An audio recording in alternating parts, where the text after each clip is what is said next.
봄을 알리는 계절 3월이지 않습니까? 올 봄에 여러분에게 좋은 일들이 많이 있기를 주님의 이름으로 축복합니다.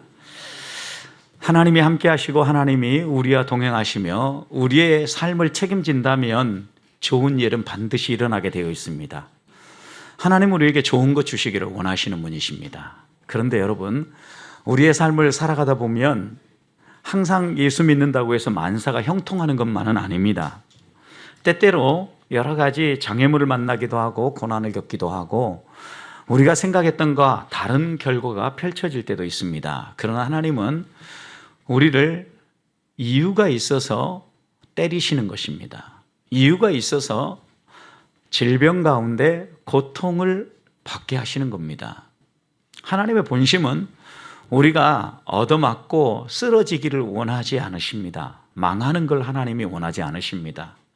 우리를 사랑하시기 때문에 사랑의 채찍을 드시는 것이고 싸매시고 회복시키기 원하기 때문에 때때로 질병에 노출되게도 하시는 것입니다.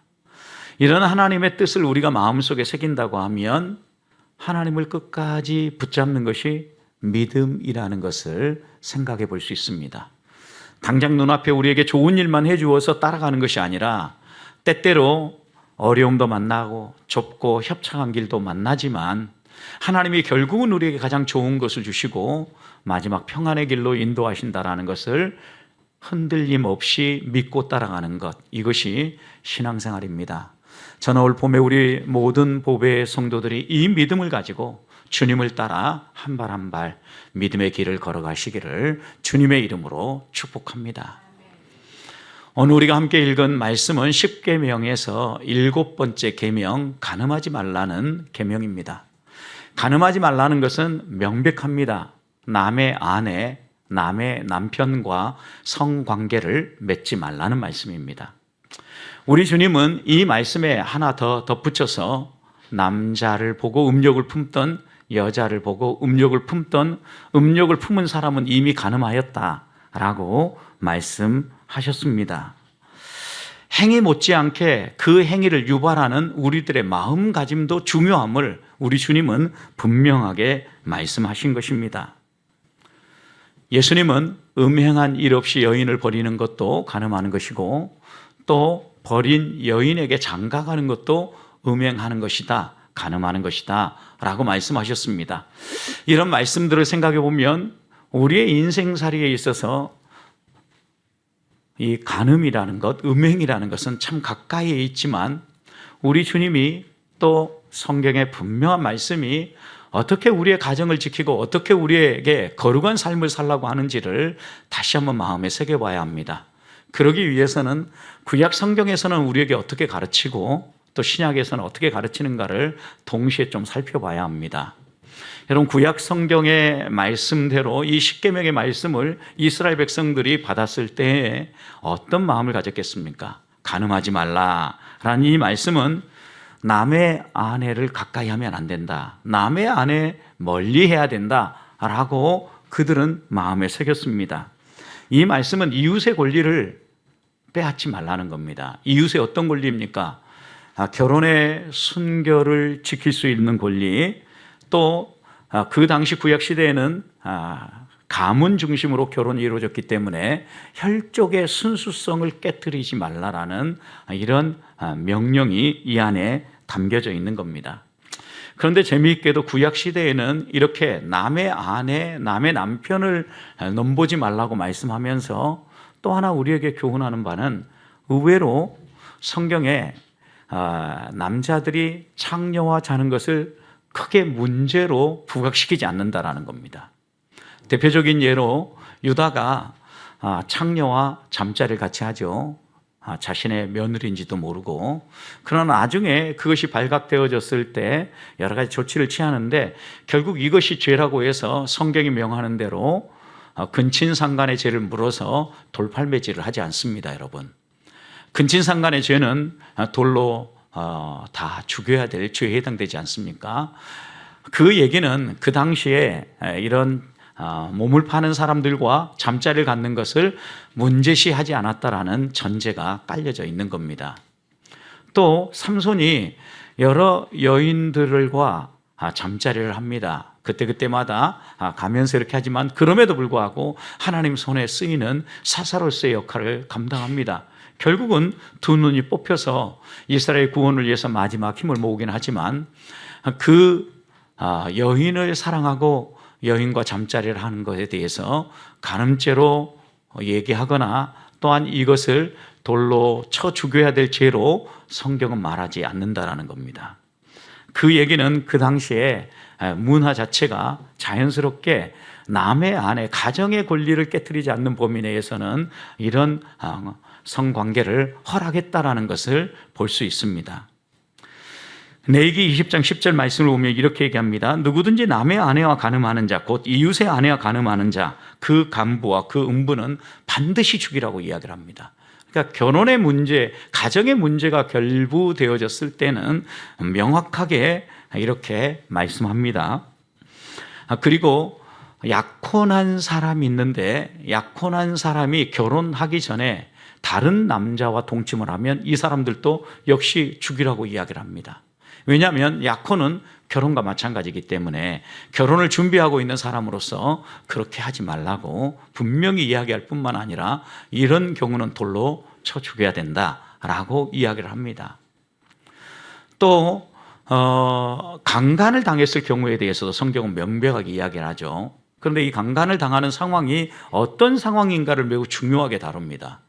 성읍이냐 아니면 아무도 없는 들판이냐. 아무도 없는 들판이라고 하면 이 여인이 어떤 행위를 해도 어떻게 반응을 해도 이 문제를 막아설 수 없기 때문에 이 여인에게 아무 죄가 없는 것으로 이야기를 합니다.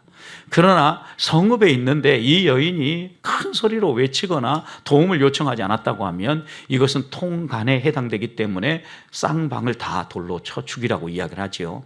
이렇게 성관계와 관련해서 성경에서는 여러 가지 얘기를 합니다. 이 외에도 사람이 동물과 성행위를 한다든가 또 근친상간이라든가 성경에 여러 케이스를 하면서 이런 경우는 전부 다 돌로 때려 죽여야 된다라고 이야기를 하면서 우리의 거룩함, 우리의 몸을 성전으로 삼으시는 하나님 앞에서 우리의 몸을 거룩하게 가꿀 뿐만 아니라 하나님이 허락하시는 결혼, 가정을 소중하게 지키라고 말씀하시는 것입니다. 자, 그렇다고 하면 오늘 이 7계명에서 간음하지 말라라는 이 말씀의 1차적 의미는 무엇일까요? 첫 번째 의미는 결혼을 소중하게 여기라는 말씀이 분명히 담겨져 있습니다. 여러분, 부부관계가 가정이 어떻게 세워지는가를 보십시오. 부부관계는 하나님이 짝지어 주신다라고 우리가 믿지만 부부관계는 서약으로 언약으로 형성이 되어집니다. 그래서 우리는 부부관계는 언약관계라고 얘기하는데 여러분 결혼식장에서 아니면 또 어떤 증인 앞에서 우리는 결혼이 성립될 때 이렇게 고백합니다. 내가 평생 당신을 내 남편으로 받아들여서 언제나 당신을 믿고 따르겠습니다. 그리고 또 하나 죽음이 우리를 갈라놓을 때까지 끝까지 당신을 나의 남편으로 알겠습니다. 남편도 아내를 맞이할 때 똑같은 고백을 하고 결혼에 들어갑니다. 여러분 그런데 생각해 보십시오. 서로 다른 문화에 살고 서로 다른 환경에 살았던 남자와 여자가 어떻게 한 입을 덮고 한 가정에서 한 가족으로 살게 됩니까? 결혼해서 고백한 서약이 근거입니다. 이 결혼의 언약, 이 서약이 부부 관계를 연결해주는 고리 역할을 한다는 이야기예요. 근데 우리 그리스도인들은 이 서약을 사람들 앞에서 그리고 두 사람 당사자만이 아니라 우리를 이렇게 만나게 해주시는 하나님 앞에서 서약을 한다라는 의미를 가지고 결혼식에 서약을 합니다. 그런 점에서 부부 관계는 언약 관계로 맺어진 관계라고 말할 수 있습니다. 그러나 부모와 자녀의 관계를 생각해 보십시오. 부모와 자녀는 언약 관계가 아닙니다. 여러분 어떤 자녀도 부모를 선택해서 태어나지 아니하고 어떤 부모도 자녀를 선택하지 않습니다. 이것은 하나님이 우리에게 선물로 주십니다. 자연적으로 맺어지는 관계입니다. 언약 관계가 아닌 거죠. 여러분 그래서 이 자연적으로 맺어진 관계는 우리가 끊으려고 해도 끊을 수 없습니다. 호적에서 판다고 해도 파도 부모와 자녀의 관계가 끊어지지 않는다는 얘기죠. 자연적 관계란 이야기입니다. 여러분 그런데 부부관계는 우리가 잘 지키지 않으면 깨어집니다. 이 서약은 서로가 지키지 않으면 깨어지는데 이 서약 가운데 우리가 꼭 마음에 새겨야 될 서약이 무엇입니까? 두 사람이 서로를 사랑하고 존중하면서 부정을 행하지 아니하고 서로에게 흠이 될 만한 일들을 하지 아니하고 결혼의 신성함을, 가정을 지키겠다는 서약입니다. 여러분, 그래서 하나님께서 우리를 창조하실 때 어떻게 창조했는가를 한번 생각해 보십시오. 남자와 여자로 창조하시고 이 두 사람이 함께 만나서 가정을 이루고 가정을 이루어서 자손을 낳으며 하나님이 허락하신 이 땅에서 자자손손이 하나님이 주시는 복을 누리며 살아가도록 우리를 이렇게 창조하시고 허락하지 않았습니까? 여러분, 그런데 이 관계가 어떻게 깨어집니까? 이 관계에 금이 가기 시작한 것은 두 사람이 범죄한 이후에 관계에 금이 가기 시작한 겁니다. 두 사람이 서로를 사랑하며 성관계를 하며 가정을 이루는 것은 하나님이 범죄하기 전에도 똑같이 허락하신 것입니다. 그런 점에서 가정 안에서 하나님께서 부부에게 허락하신 성관계는 하나님이 주시는 축복입니다. 우리에게 성욕이 있는 것은 하나님이 주시는 은혜의 선물이라는 이야기입니다. 문제는 이것이 가정의 테두리를 벗어나고 범죄에서 내가 내 욕심을 채우고 내 필요를 채우려고 작동할 때 그때 문제가 되어지는 것입니다. 범죄한 이후 아담과 하와에 어떤 변화가 일어났습니까? 하나님께서 주신 말씀대로 그들은 살지 아니하고 서로의 필요를 따라 살게 되므로 하나님께서 범죄한 그들에게 허락하신 벌은 여인은 출산하며 해산하는 고통이 더해졌고 남편은 아내를 먹여 살리기 위해서 부단히 땀 흘려 수고해야 되는 이런 벌을 하나님이 허락하셨죠. 이런 가정과 관련된 하나님의 가르침을 우리가 마음에 새긴다고 하면 하나님은 남자와 여자로 창조하시고 둘이 한 가정을 이루어서 하나님이 원하시는 삶이 무엇인가를 보여주며 살도록 우리를 이 땅에 보내셨다는 말씀입니다. 여러분, 그런데 우리가 잊지 말아야 될 것은 하나님께서 두 사람을 하나님의 형상을 따라 지으셨습니다. 그리고 두 사람에게 복을 주셨습니다. 생육하고 번성하라고요. 여러분, 여기에 성육하고 번성하는 데 있어서 매우 중요한 기능 가운데 하나가 성관계입니다. 그런 점에서 하나님이 우리에게 가정을 주실 때 하나 꼭 마음에 새겨야 될 것은 자자손손이 우리를 통하여서 믿음의 대가 이어지기를 하나님은 원하신다라는, 생육하고 번성하라. 실제로 이 말씀을 그대로 문자적으로 해석을 하고 받아들인 기독교 교파가 하나가 있는데 네덜란드에 있는 자유개혁파 교회입니다. 이 네덜란드 자유개혁파 교회는 이 말씀을 그대로 액면대로 받아서 자녀를 많이 낳는다고 합니다. 그래서 네덜란드에 있는 어느 교회들보다도 이 자유개혁파 교회는 자연 증가에 의해서, 출산에 의한 증가에 의해서 교회가 부흥하는 유일한 교파라고 합니다. 문자적으로 이렇게 해석을 하고 그대로 실천하는 사람도 있지만 오늘날 많은 사람은 여러 가지 이유들을 들어서 하나님이 명령으로 주시고 하나님이 허락하신 이 말씀을 받아들이지 않을 때가 있습니다.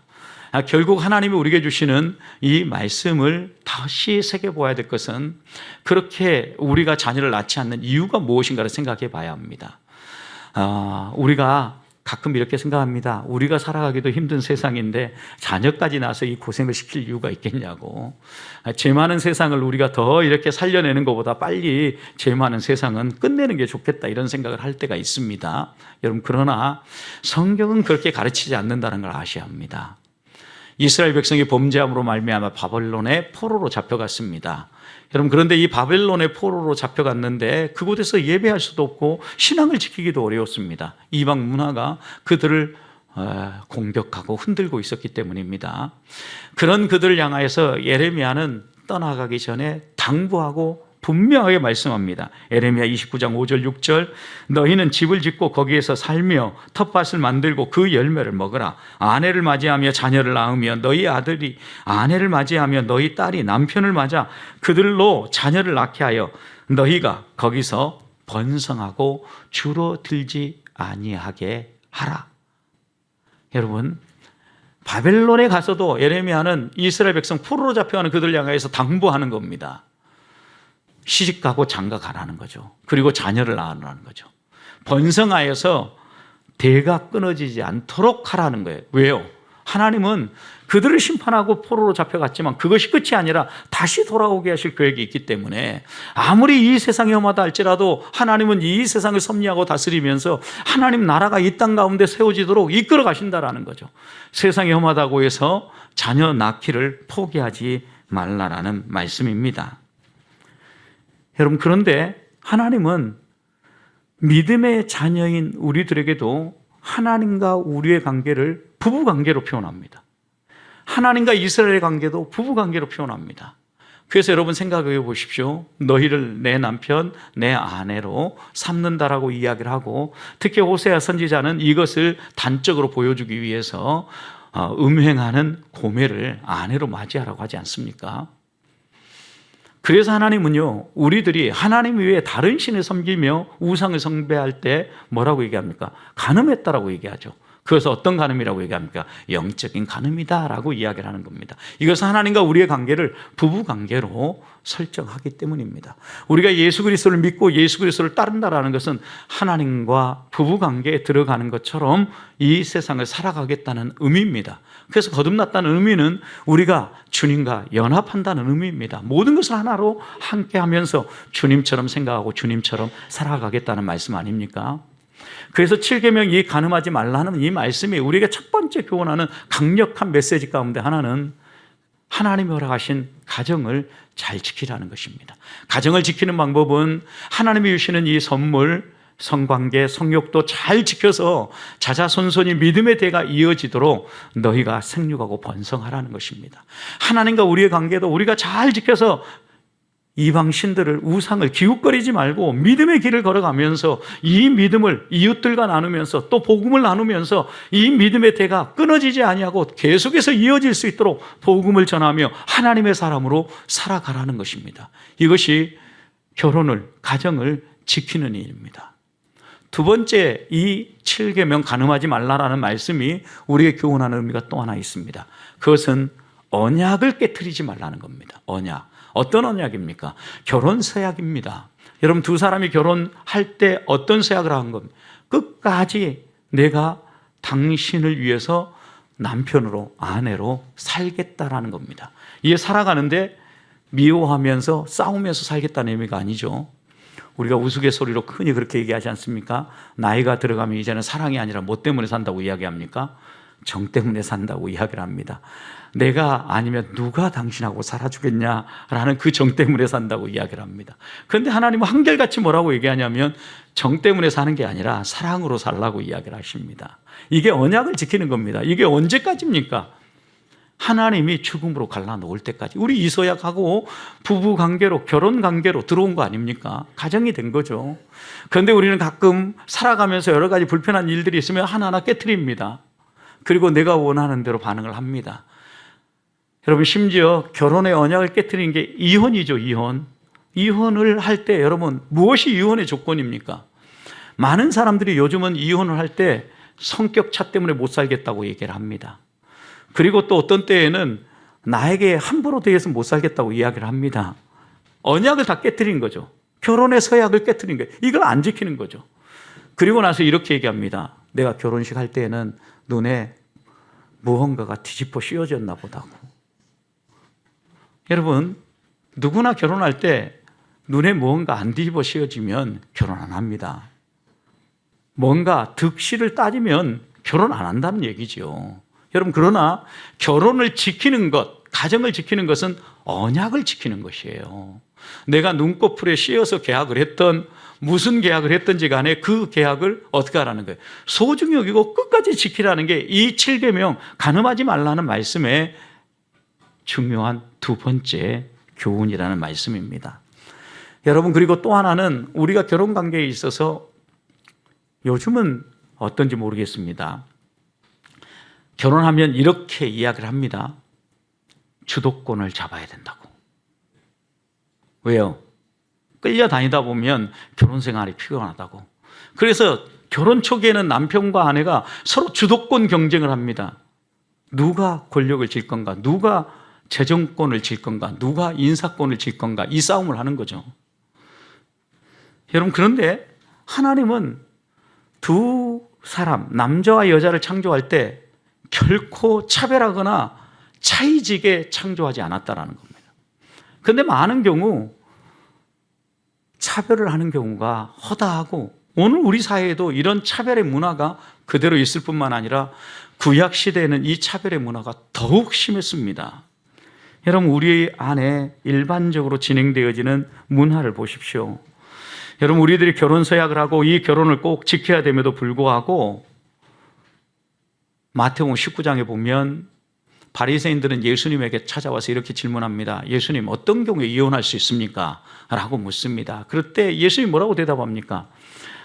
모세는 너에게 뭐라고 가르쳤느냐? 그러니까 그들은 이혼 증서를 써주고 이혼하라고 했습니다. 이렇게 얘기합니다. 그때 예수님의 대답은 마태복음 19장 8절 이렇게 얘기합니다. 예수께서 이르시되 모세가 너희 마음의 완악함 때문에, 뭐 때문에? 너희의 마음이 완악하기 때문에 이혼 증서를 써주라고 했다라는 거예요. 그러면서 이렇게 갑니다. 아내 버림을 허락하였거니와 본래는 그렇지 아니하다. 하나님이 처음 창조하실 때 본래의 뜻은 그게 아니라는 거예요.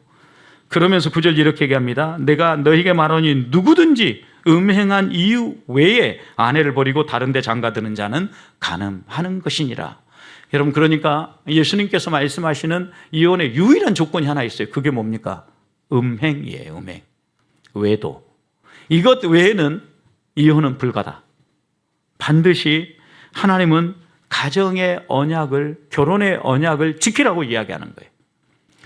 그런데 우리가 이런 언약을 깨트리는 중요한 이유 가운데, 결혼 전에는 나를 그렇게 사랑하고 나한테 잘해주더니 결혼하더니 사람이 달라졌다고, 막 주도권을 행사하면서 나를 휘어잡으려고 한다고, 그러면서 마음이 달라집니다. 여러분, 그런데 이런 마음이 안 바뀌려고 하면 결혼 서약을 기억하는 것이고, 두 번째는 하나님이 두 사람을 평등하게 지으셨다라는 것, 차별하지 않는다라는 의식을 마음에 새기는 겁니다.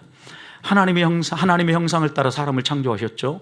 그런데 남자는 하나님의 형상을 따라 창조하시고 여자는 남자의 모습을 따라 지으셨습니까? 성경은 그렇게 이야기하지 않습니다. 하나님이 하나님의 형상을 따라 남자와 여자를 창조하시고, 창조하실 때 샘플은 동일하게 하나님입니다. 하나님이 모델입니다. 동일하게 창조하셨습니다. 그리고 하나님께서 복을 주시며 생육하고 번성하라고 할 때, 그리고 이 땅의 모든 것들을 정복하며 다스리라고 할 때 아담에게만 이 말을 주신 게 아니에요. 하나님이 그들에게 복을 주시되 복수로 주신 거예요. 그들이 누굽니까? 아담과 하와, 남자와 여자 동시에 복을 주신 거예요.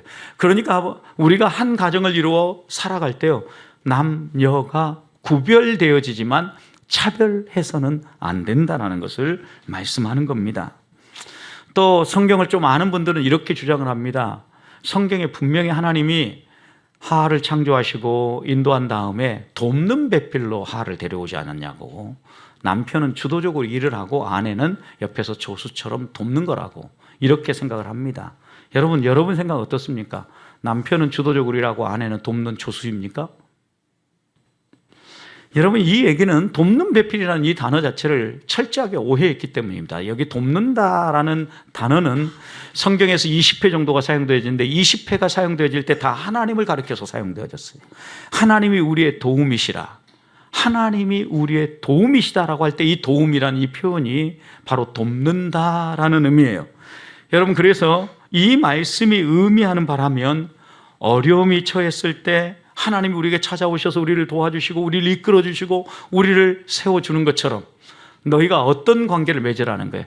서로가 어려움에 처했을 때 그 어려움을 돕는 사람, 세워주는 사람이 되라는 것입니다. 여러분, 돕는다라는 의미는 결코 조수라는 의미가 아닙니다. 더 열등하게 보고 이야기하는 바가 아니라는 겁니다. 오히려 이 단어가 하나님을 가리켜서 하나님을 수식하는 단어로 쓰여졌다면 오히려 더 높이는 말입니다. 그러니 이런 것을 근거 삼아서 여성을 내 마음대로 움직이려고 하고 아내를 내 마음대로 움직이려고 하는 것은 성경을 위배하는 죄입니다. 여러분, 또 여기에 돕는 배필이라고 할 때 배필이라는 건 짝입니다.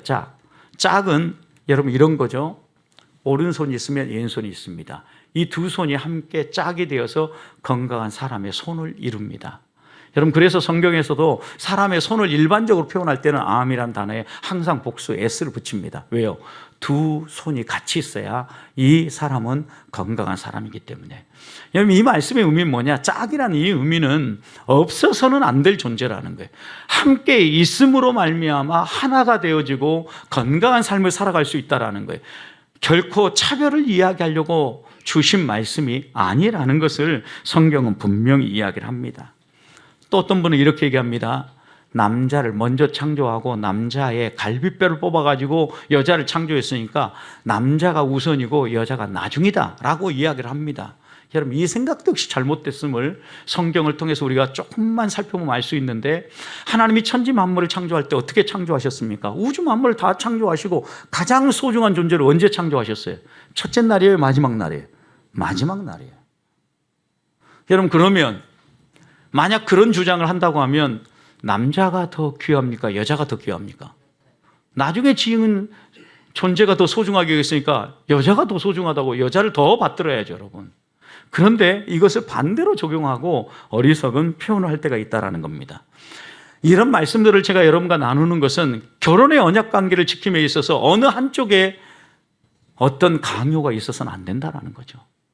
서로 부정을 행하지 아니하고 언약을 지키면서 부부가 건강하게 가정을 세워가려고 하면 서로가 하나님께 복받은 존재로, 하나님의 형상을 따라 지음받은 존재로 내가 상대방을 사랑하는 마음을 가지고 도울 수 있는 부분을 함께 도우며 서로 세워주면서 건강한 하나를 이루어갈 때 그 가정이 이 7계명 간음하지 말라는 말씀을 지키며 하나님 앞에서 살아가게 된다라는 말씀입니다. 하나님은 남녀를 동등하게 지으셨습니다. 돕는 배필로 서로에게 힘이 되라고 이야기하셨고 서로를 소중하게 여기라고 말씀하셨습니다. 가정을 거룩하게 여기면서 간음하지 말라는 이 말씀의 의미, 결혼의 서약을 지킴으로 우리 가정이 하나님이 기뻐하시는 거룩한 가정으로 세워지기를 주님의 이름으로 축복합니다. 마지막 한 가지 더 나누고 싶은 것은, 간음하지 말라는 것은 실제로 간음하지 말라는 의미일 뿐만 아니라 우리의 마음을 지켜서 거룩하게 관리하라는 의미입니다. 즉 경건하게 살라라는 말씀입니다. 예수님께서는 분명하게 말씀하셨습니다. 여자를 보고 음욕을 품는 자도 이미 간음했다. 여러분, 예수님은 간음이라는 행위뿐만 아니라 여성을 보고 아니면 남성을 보고 음욕을 품는 순간 이미 그 사람도 간음했다라고 이야기를 합니다. 마태복음 5장에 이어지는 말씀 속에서 주님은 이렇게 얘기합니다. 5장 29절, 만일 내 눈이 너로 실족하게 하거든 빼어버리라. 내 백체 중에 하나가 없어지고 온몸이 지옥에 던지는 것보다 낫다. 여러분, 자꾸 우리의 눈 보는 것으로 인하여서 죄를 지으니까 죄 지금 어떻게 하라는 거예요? 눈 확 뽑아버리라는 거죠. 네. 그리고 더 이상 죄를 짓지 말라는 거예요. 그 다음에 또 손에 대해서도 얘기했어요. 손에 대해서 지니까 그러면 손 딱 잘라버리라는 거죠. 백체가 다 있고 온몸이 정상 죄를 짓고 지옥불에 가는 것보다 오히려 그 손 잘라버리고 약간 불편하더라도 죄 짓지 않고 하나님 나라 가는 게 몇 배 더 낫다. 이렇게 이야기를 하는 겁니다. 실제로 여러분, 주님의 말씀은 분명하죠. 이 말씀을 통해서 우리 교훈하려고 하는 것은 음욕을 절제하고 하나님이 허락하신 그 범위를 넘어서지 않도록 너희의 성욕을 잘 관리하라는 말씀이기도 합니다. 여러분, 그런데 우리가 살아가는 이 세상을 보십시오. 이 세상은 시각 문화입니다. 수많은 시각 문화가 우리의 생각을 흔들고 우리의 행동을 움직여 가려고 합니다. 음란물만이 아닙니다. 음란물은 당연히 피해야 되지만 음란물만이 아니라 여러분 생각해 보십시오. 가정에서 우리가 보는 TV 드라마를 보십시오. TV 드라마를 보면 분류는 다반사입니다. 분류는 문제시하지 않습니다. 별로. 이미 결혼 전에 혼에 자녀가 있습니다. 그리고 남의 남편, 남의 아내를 엿보는 것은 다반사입니다. 이런 문화가 우리의 가정 가까이 와 있습니다. 이런 시각 문화가 우리를 공격하는데 우리는 어떻게 합니까? 여러분, TV를 보지 않고 TV를 아예 없애버려야 됩니까? 왜? 보지 말라고 했으니까 아예 없애버려야 되지 않겠습니까? 어떻게 해야 되겠습니까? 마샬 맥루한이라는 미디어 매체에 대해서 아주 탁월한 학자가 있습니다.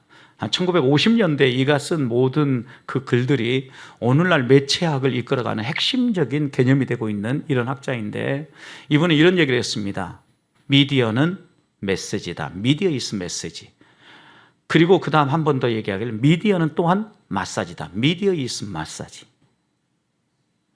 여러분, 미디어는 우리에게 뭔가 메시지를 던지고 미디어는 우리를 주무른다라는 거예요. 마사지 한다는 거예요.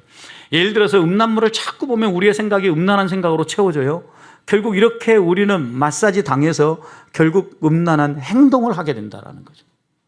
TV 드라마를 계속 봅니다. 이걸 계속 보고 이 메시지를 우리에게 강력하게 전달하고 있는 매체에 사로잡히면 그 미디어가 우리를 어떻게 해요? 마사지해요.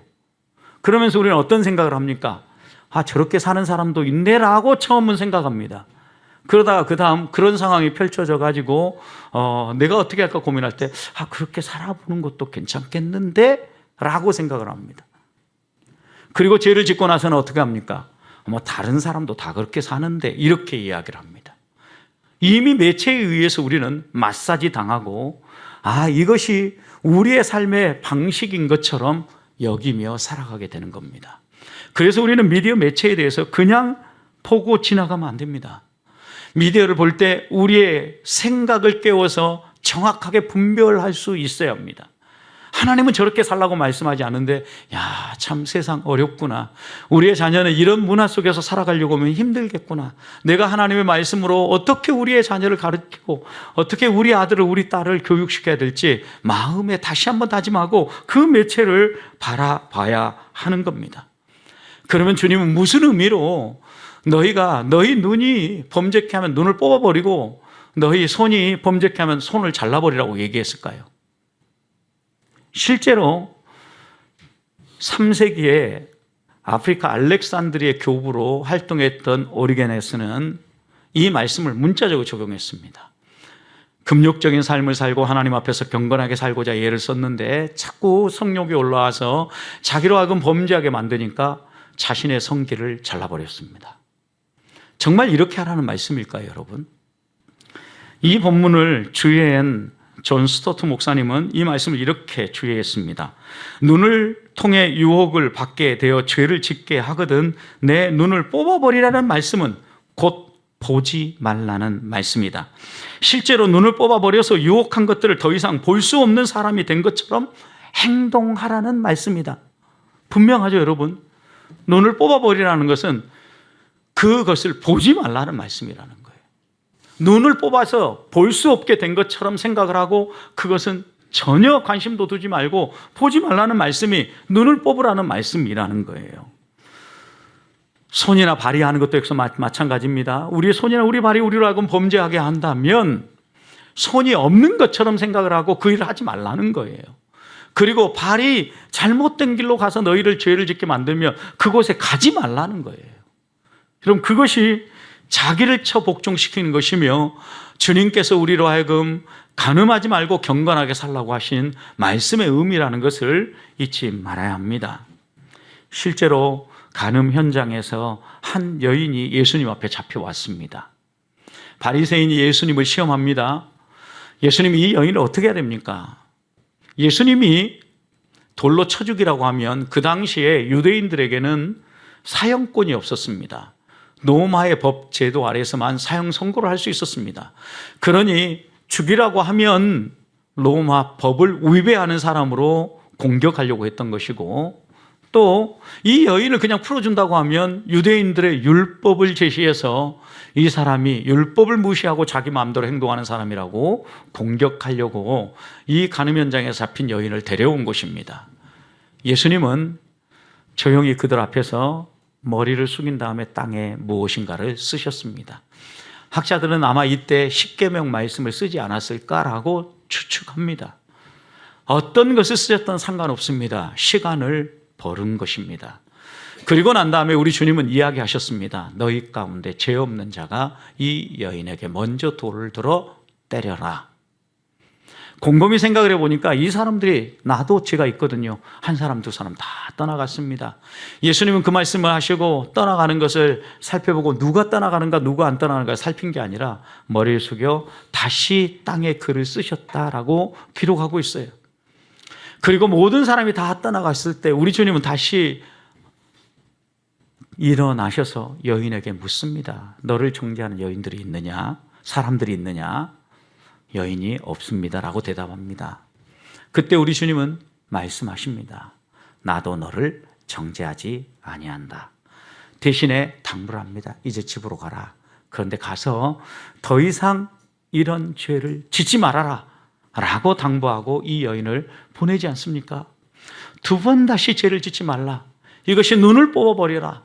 그 다음에 팔을 잘라버려라 라는 말씀의 의미라는 거 여러분 마음에 새겨야 합니다.